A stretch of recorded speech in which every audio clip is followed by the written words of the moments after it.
Sveiki! Noriu Jums pristatyti Europos bendrijų iniciatyvos Equal projektą Equal atvirų durų link.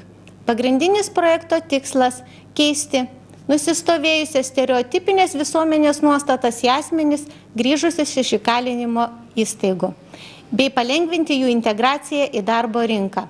Tuo tikslu projekto komanda siūlo 24 laidų ciklą Noriu dirbti.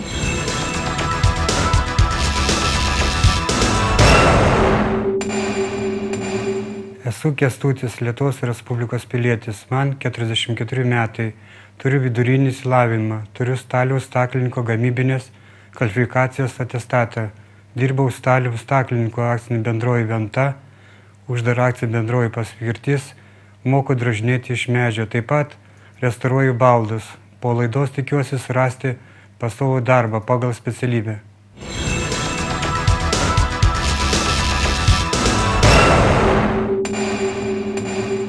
Esu Romas, Lietuvos Respublikos pilietis, man 45 metai, turiu vidurinį išsilavinimą.